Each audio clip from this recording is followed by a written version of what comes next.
Would you rather hear, "The answer is no," or "I'll let you know sometime next week"? Interesting question, isn't it? Because sometimes certainty, even disappointing certainty, can feel easier to deal with than waiting. Think about how often this happens.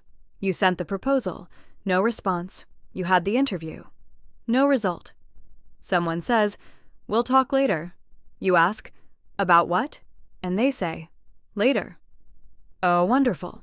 Now, your brain has 6 hours to write 17 possible endings. Today we're talking about something deeply human, our relationship with uncertainty. Your brain doesn't simply sit around waiting for life to happen. It continually uses previous information and current cues to anticipate what may happen next. Most of the time, that's useful. Prediction helps us navigate the world, but sometimes we don't have enough information, and that's where things get interesting, because the mind may still try to produce an answer. Imagine your boss messages, "Can you come to my office?" That's the information, but your mind may immediately add, "Something's wrong." Now notice what happened. The first statement came from your boss. The second came from you.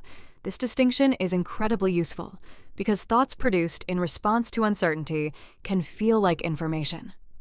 But feeling plausible doesn't make something established fact.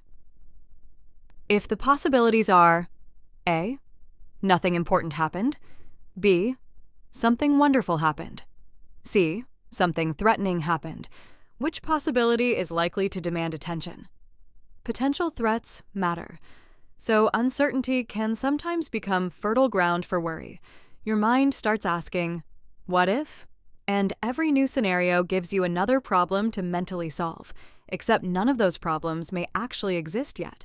Here's the trap. We can start thinking, "If I think about this enough, I'll know what will happen." But thinking isn't always information gathering. Sometimes you're simply generating more possibilities from the same incomplete information. 10 minutes becomes 30. 30 becomes 2 hours. And you still don't know. You just have more scenarios. That's not necessarily clarity. Here's an exercise. Suppose someone important hasn't responded to your message. Right? Fact, they haven't responded. Then, story.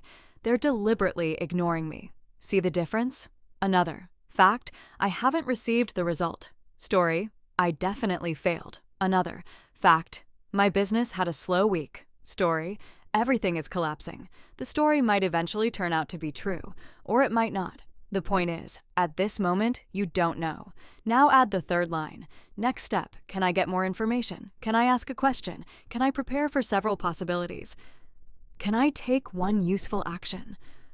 Or is there genuinely nothing I can do until tomorrow? That last possibility matters. Because sometimes the psychologically difficult task isn't solving uncertainty. It's allowing uncertainty to exist without inventing certainty.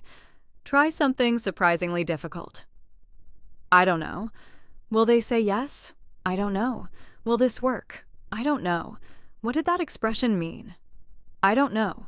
Will everything turn out exactly how I want? I don't know. And notice, you survived every sentence. I don't know isn't helplessness. Sometimes it's simply the most intellectually accurate answer available. So the next time your mind races ahead of reality, don't fight every thought it produces. Ask 3 questions. What are the facts? What story did my mind add? What's my next useful step? Then allow the rest to remain unanswered. Because emotional maturity isn't knowing what's going to happen all the time. Sometimes it's knowing when you don't know yet. If Inner Frequency is helping you understand your mind instead of automatically believing everything it produces, subscribe. Tomorrow, we'll catch another pattern hiding in ordinary life.